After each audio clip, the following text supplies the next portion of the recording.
Ya, baik. Bapak Ibu, saudara-saudari sedama, mari kita bersikap anjali guna kita mengagungkan guru agung kita, Buddha Gotama.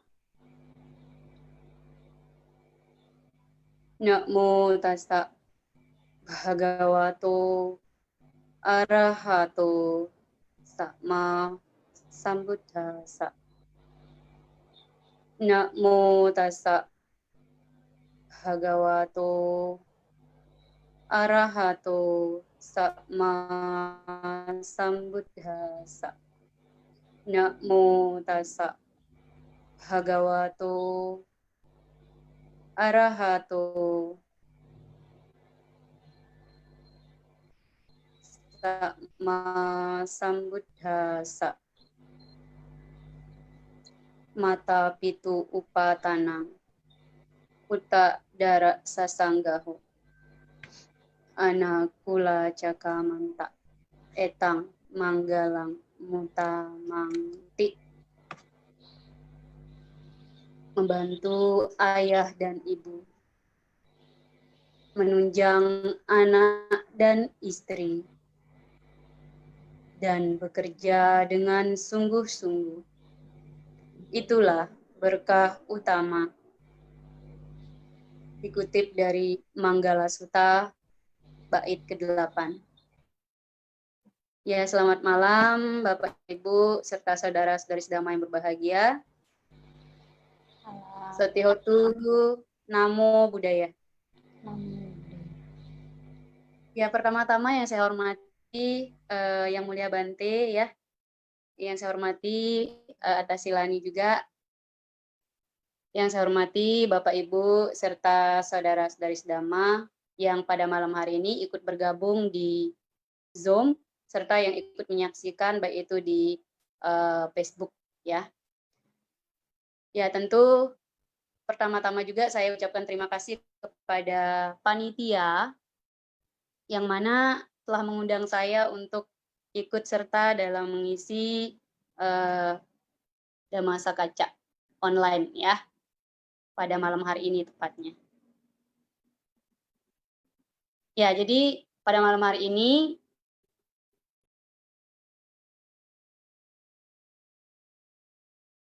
saya membawakan tema ceramah, yakni temanya adalah berbagai jenis pernikahan. Ya, jadi tema ini saya ambil dari salah satu sutta, tepatnya dalam sutta Anguttara Nikaya. Ya, di sana dijelaskan tentang jenis-jenis pernikahan. Mungkin Bapak Ibu, saudara-saudari sedama sebelumnya hanya mengetahui bahwa pernikahan itu hanya satu, ya udah nikah aja gitu ya.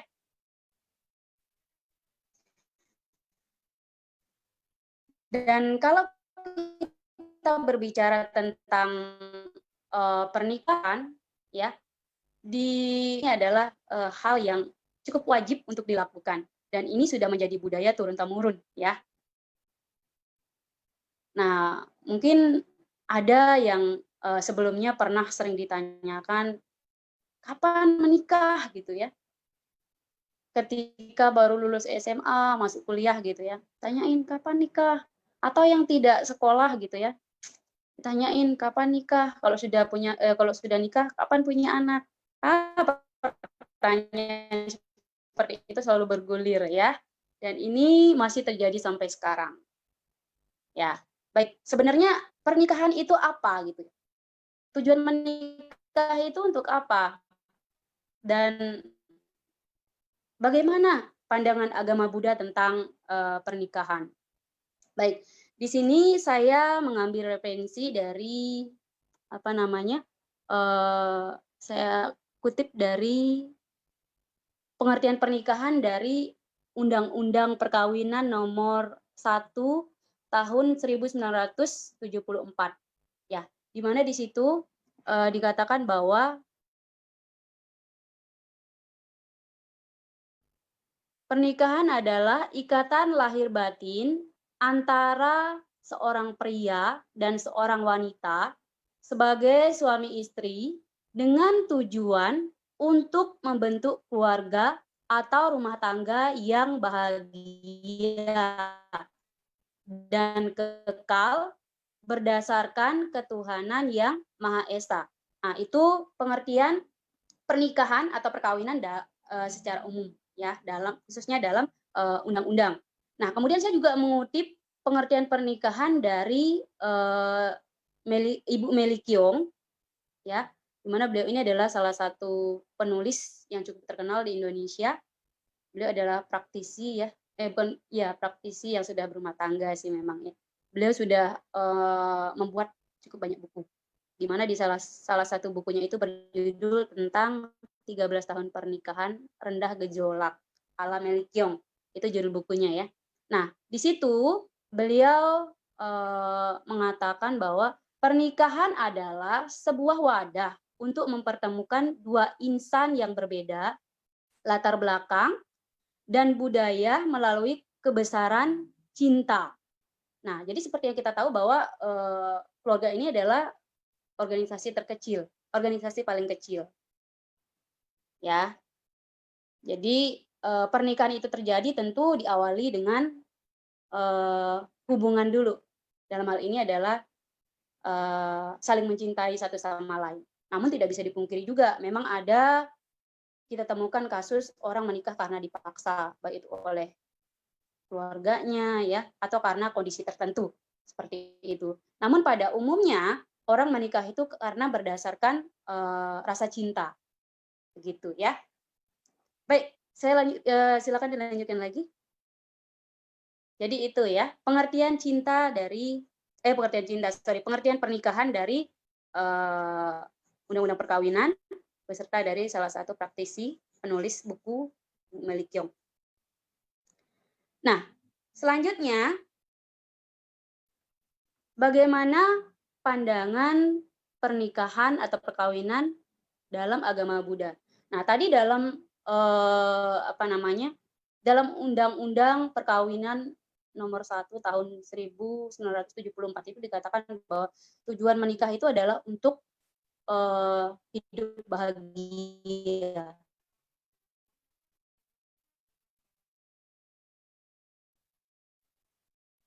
Ya, Buddha melihat bahwa pernikahan atau perkawinan itu adalah bukan suatu kewajiban, bukan suatu keharusan. Jadi pernikahan itu adalah pilihan, suatu pilihan dan bukan kewajiban. Maksudnya di sini adalah di mana seseorang ketika ingin menikah itu adalah pilihannya, begitu ya. Ketika ingin membangun rumah tangga itu adalah pilihan. Ketika dia tidak ingin menikah itu juga pilihan, begitu. Jadi dalam agama Buddha sendiri kita tahu bahwa ada dua kelompok umat Buddha. Yang pertama adalah Garawasa atau perumah tangga. Yang kedua adalah Pabajita. Jadi Sang Buddha juga mengatakan bahwa ada dua cara memperoleh kebahagiaan di dunia ini. Yang pertama dengan cara berumah tangga. Yang pertama adalah dengan cara berumah tangga atau menjalani hidup sebagai rumah tangga. Yang kedua adalah sebagai seorang pertapa, ya, atau pabajita. Jadi hidup berumah tangga ataupun tidak, jadi itu merupakan satu sarana untuk mencapai kebahagiaan di dunia.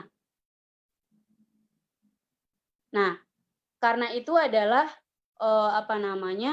salah satu cara untuk mencapai kebahagiaan di dunia ini. Nah, tujuan dari pernikahan tersebut ya seperti dikatakan tadi bahwa untuk hidup bahagia. Ya, jadi setiap orang di dunia ini pasti ingin hidup bahagia. Tentu juga bagi mereka yang memilih hidup sebagai perumah tangga menginginkan hidup bahagia juga. Ya. Nah, selain itu manusia juga pada umumnya ketika sudah meninggal ingin lahir di alam surga. Ya. Di surga dalam agama Buddha kan ada 26 ya. Jadi bisa dipilih salah satu gitu ya. Jadi kualitas kebajikan seseorang itu menentukan bagaimana nanti lahir di alam surga. Ya, itu yang kedua ya, tujuannya supaya nanti ketika meninggal dunia lahir di alam surga. Dan tujuan yang paling terakhir dari umat Buddha adalah mencapai kebahagiaan tertinggi atau nibbana, ya. Ini khusus sebagai umat Buddha. Oke, jadi itu ya. Jadi menikah ini bagi, agama Buddha adalah pilihan, seperti itu. Oke, next.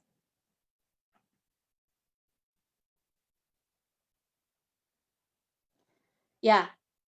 Nah, dalam pernikahan tersebut ternyata dalam, suatu pernikahan ternyata tidak ada yang, sempurna, gitu ya. Dalam pernikahan itu ada saja gejolak yang muncul atau timbul dalam pernikahan. Nah, gejolak itu tidak bisa dihindari. Permasalahan dalam rumah tangga itu tidak bisa dipungkiri, ya. Nah, dan di sini, Sang Buddha menguraikan tentang 4 jenis pernikahan. Jadi pada waktu itu, Sang Buddha sedang melakukan perjalanan di, sepanjang jalan, ya. Kalau sekarang ya jalan raya gitu ya, jalan besar. Di mana, pada saat itu berada di antara Madura dan Weranja. Jadi bukan Madura di Indonesia ya, ini Madura pada zaman Buddha di India sana.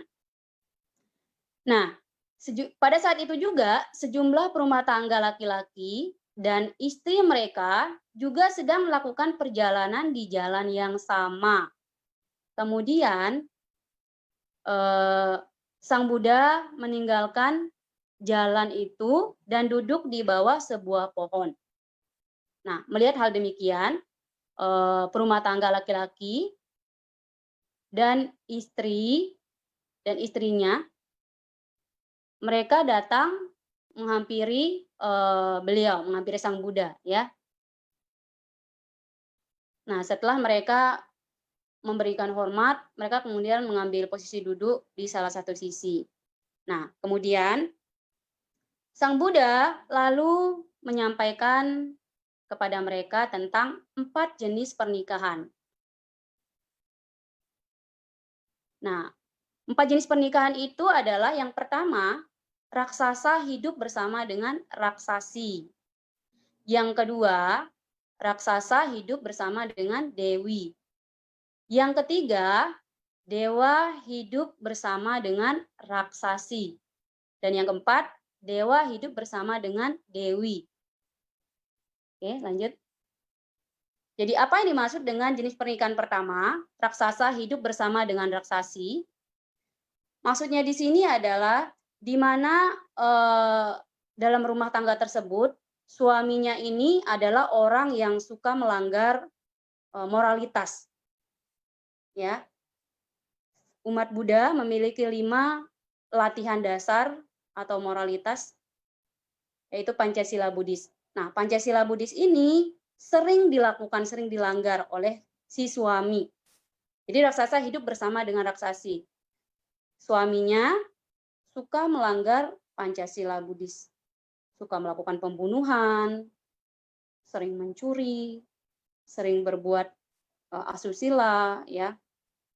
Kemudian melakukan asusila yang salah di sini artinya ya. Maksudnya sering selingkuh, sering mencari wanita lain di luar gitu ya. Kemudian yang keempat, yang keempat adalah sering berbohong, kata-kata kasar, ya. Kemudian yang kelima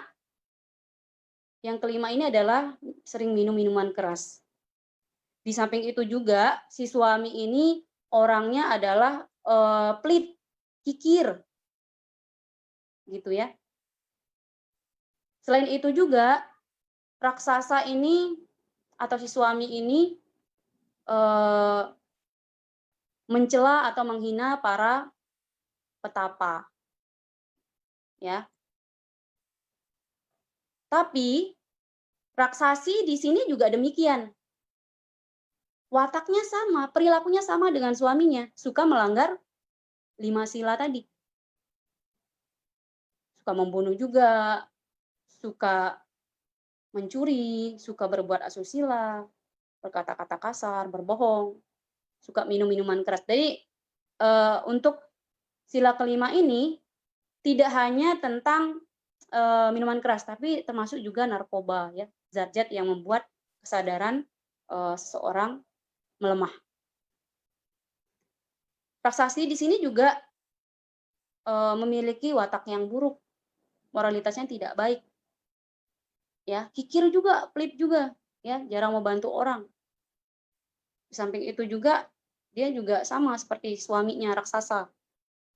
Dia, apa namanya, suka menghina atau mencela pertapa atau Brahma. Ini ya, yang dimaksud dengan raksasa hidup bersama dengan raksasi. Ini jenis pernikahan pertama. Oke, next. Yang berikutnya adalah raksasa hidup bersama dengan dewi. Jenis pernikahan yang kedua ini, maksudnya di sini adalah, suaminya seperti tadi ya, suka melanggar Pancasila Buddhis, kemudian memiliki watak yang buruk, pelit atau kikir, suka menghina atau mencela para petapa atau Brahma. Nah, namun di sini Dewi atau istrinya memiliki watak yang berbeda. Sebaliknya, Dewi ini menghindarkan diri dari membunuh. Dia berusaha menghindarkan diri dari mencuri, berbuat asusila, ya, menghindarkan diri dari berbuat asusila atau perbuatan asusila yang salah di luar sana.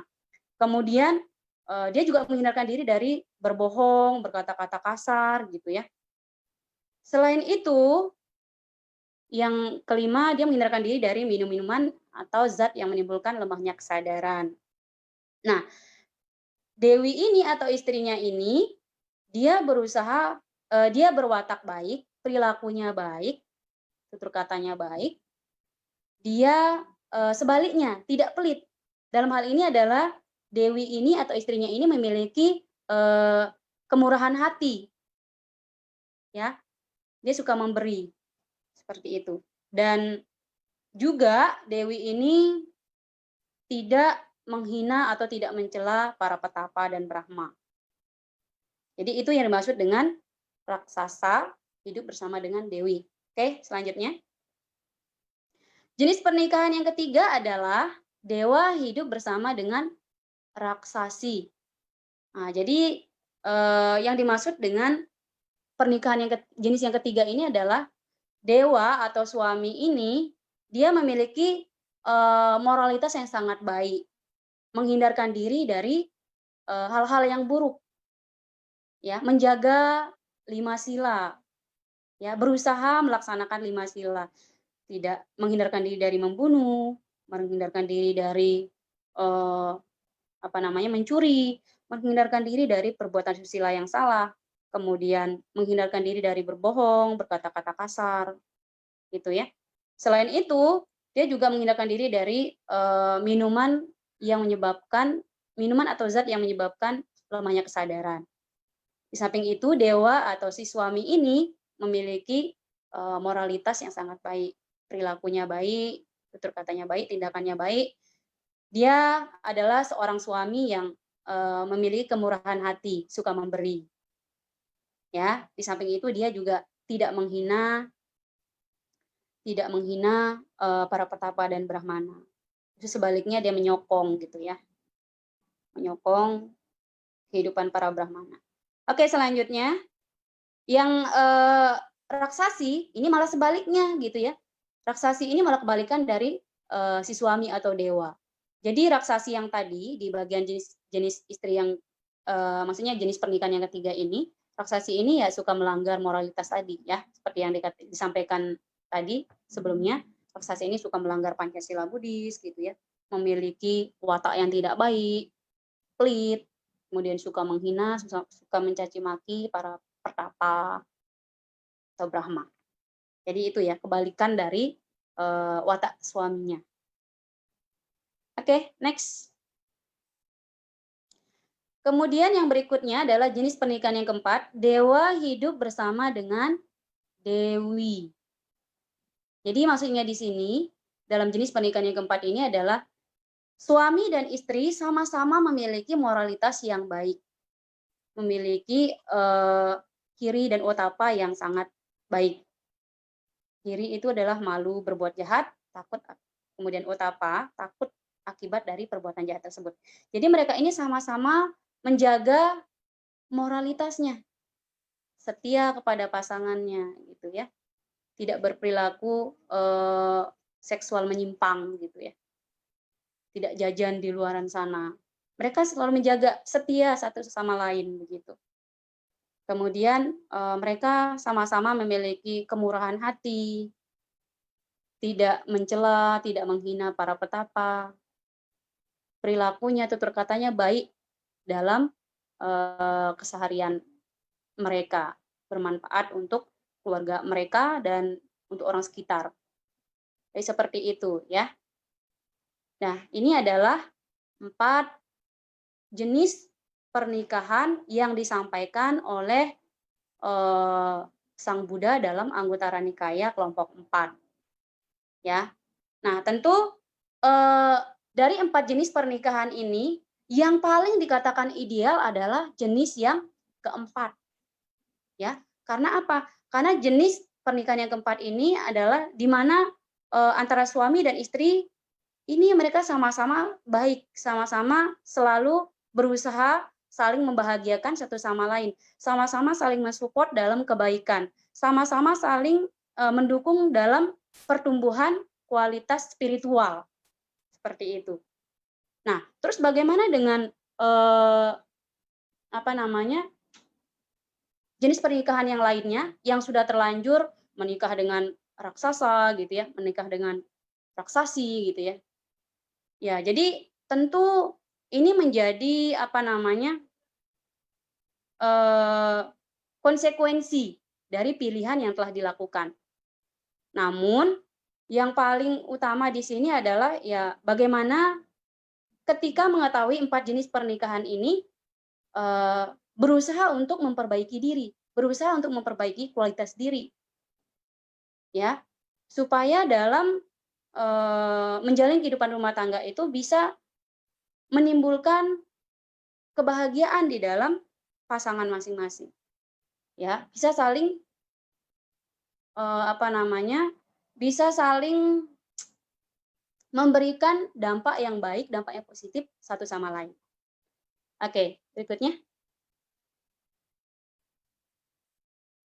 Nah, Sang Buddha juga mengatakan dalam Anguttara Nikaya juga ya kelompok 4, ini berkaitan dengan kisah Nakula, Nakulapita dan Nakulapita, sorry saya lupa.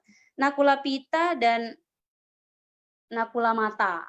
Jadi pasangan ini sangat-sangat saling dukung, saling mendukung, saling support ya. Mereka ini bisa dikatakan pasangan ideal. Nah, mereka karena tidak pernah saling menyakiti satu sama lain, mereka mengatakan kepada Buddha ingin bertemu di kehidupan berikutnya menjadi pasangan lagi. Nah, kemudian Sang Buddha mengatakan, perumah tangga jika baik istri maupun suami ingin dapat saling bertemu satu sama lain, bukan hanya dalam kehidupan ini, tetapi juga dalam kehidupan mendatang, maka mereka harus memiliki keyakinan yang sama, perilaku bermoral yang sama, kedermawanan yang sama, dan kebijaksanaan yang sama. Maka mereka akan dapat senantiasa saling bertemu satu sama lain, bukan hanya dalam kehidupan ini, tetapi dalam kehidupan mendatang. Nah, jadi syaratnya kalau ingin di kehidupan mendatang bisa bertemu lagi dengan pasangannya, harus memiliki kesamaan keyakinan ya, sama sada, sama sila, sama caga dan sama panya ya. Jadi keyakinannya menurut Sang Buddha harus sama ya. Kemudian memiliki apa namanya, moralitas yang sama-sama baik begitu. Perilakunya sama-sama baik, tutur katanya baik, perilakunya terkontrol. Kemudian perilaku bermoral yang sama. Yang ketiga kedermawan yang sama, ya sama-sama murah hati gitu ya, tidak pelit, mereka suka membantu mereka yang membutuhkan, baik itu dari segi materi maupun dari segi, lainnya, seperti membantu dari segi pikiran gitu ya, atau ucapan, menghibur orang yang sedang sakit dan lain sebagainya. Kemudian, memiliki kebijaksanaan yang sama. Dalam hal ini maksudnya adalah, kebijaksanaan yang sama ini sama-sama bisa membedakan mana perbuatan baik dan mana perbuatan buruk. Mana perbuatan yang memang bermanfaat untuk mereka dan mana, perbuatan yang merugikan untuk mereka dan orang lain. Seperti itu, ya. Ini terdapat dalam Anggutara Nikaya kelompok, 2 ya. Oke, selanjutnya. Nah, dalam Digha Nikaya oh ya, ini lanjut lagi ya, tadi sudah dijelaskan ya. Oh, sorry, satu lagi. Oke, satu lagi, dalam Digha Nikaya juga Sang Buddha mengatakan bagaimana cara mencari pasangan hidup yang baik, sekaligus bagaimana membina hubungan sebagai suami istri yang harmonis. Nah, dalam Digha Nikaya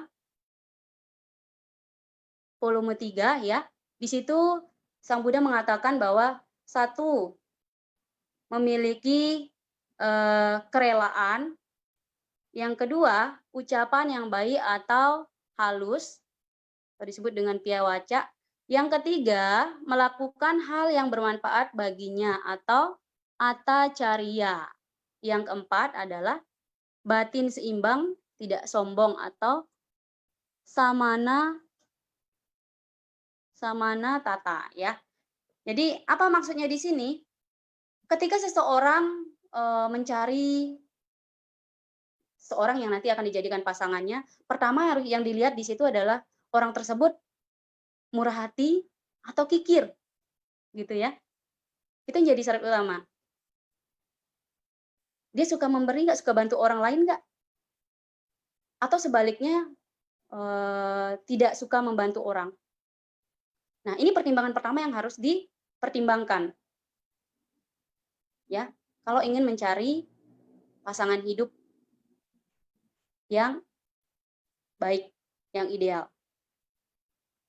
Nah, jangan sampai nanti kalau misalkan salah pilih orang yang pelit, nanti kalau sudah menikah jarang dikasih jarang dikasih uang oleh suaminya. Nah, ini jadi masalah juga ya. Kalau sampai suaminya pelit, ya kasihan gitulah istrinya. Maksudnya kasihan gitu istrinya. Hanya untuk beli makan saja suaminya pelit gitu loh, apalagi untuk hal yang lain. Nah, terlebih zaman sekarang. Ya, zaman sekarang memang apa-apa serba mahal gitu ya. Dan kalau salah-salah memilih pasangan, ini akan berabe ya. Ribet nantinya ya. Ya usahakan cari seseorang yang memiliki kemurahan hati yang besar, suka membantu orang lain, ya, suka berdana. Ya, jadi dana di sini tidak hanya dalam bentuk materi ya, tapi bisa lewat dia suka membantu orang gitu ya, lewat tenaga atau lewat pikiran. Dan suka melakukan perbuatan-perbuatan lainnya. Baik, yang berikutnya adalah ucapan yang baik atau halus. Atau disebut juga dengan piyawaca.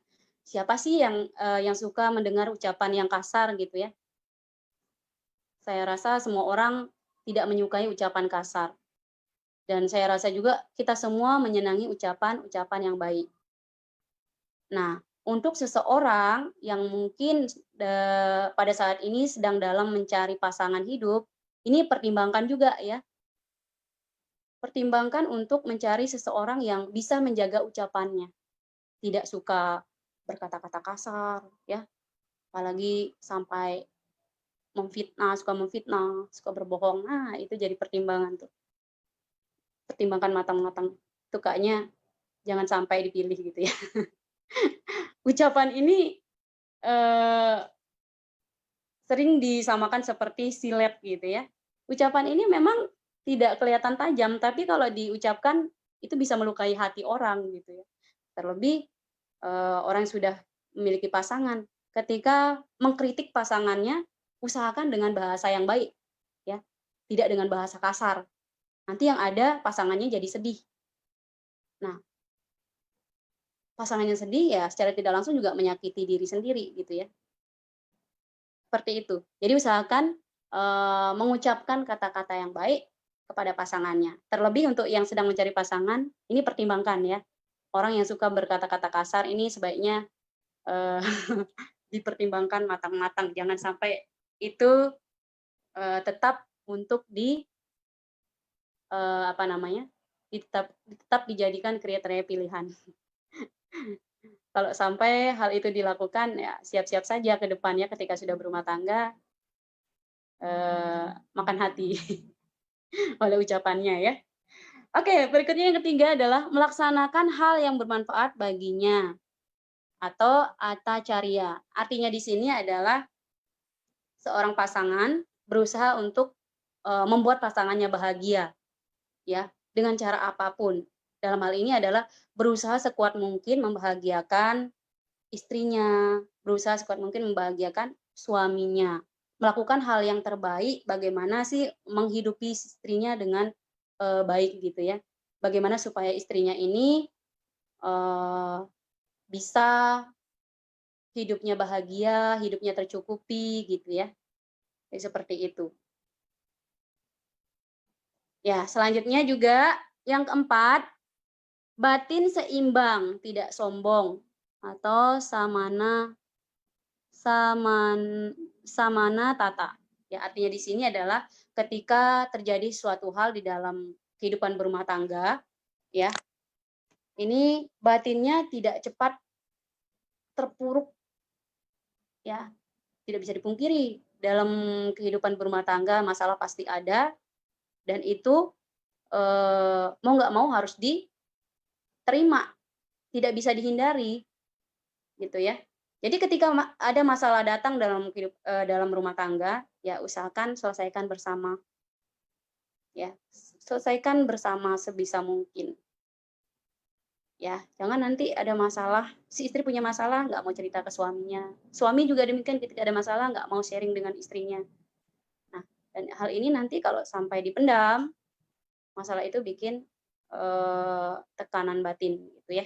Dan jangan sampai ketika ada masalah, baru diterpa oleh satu masalah langsung terpuruk ya. Atau sebaliknya ketika mendapatkan sesuatu hal, ketika mendapatkan hadiah atau apalah misalkan gitu ya, kita terlalu gembira sekali. Ya, ya usahakan tidak terlalu berlebihan seperti itu. Ketika ada masalah, ya terima dengan lapang dada dan berusaha untuk menyelesaikan masalah tersebut. Ketika ada kebahagiaan datang, terima juga ya, boleh happy, tapi jangan terlalu berlebihan. Karena kan segala sesuatu tidak ada yang kekal, gitu ya. Oke, itu adalah, cara untuk mencari pasangan hidup sekaligus, membina hubungan hubungan sebagai suami istri yang harmonis. Nah, ini terdapat dalam Diga Nikaya volume 3 ya, atau bagian 3. Nah, hendaknya ini eee, menjadi apa namanya, patokan untuk siapapun di antara saudara-saudari yang saat ini mungkin sedang mencari dalam tahap atau sedang mencari pasangan, ini dijadikan pertimbangan, begitu ya. Jadikan ini sebagai pertimbangan dalam mencari pasangan hidup, seperti itu. Nah, kemudian untuk yang sudah berumah tangga, ya, berusaha apa namanya, berusaha bertanggung jawab terhadap, pilihan yang telah dipilih. Artinya di sini adalah, ya berusaha melakukan yang terbaik terhadap pasangannya masing-masing.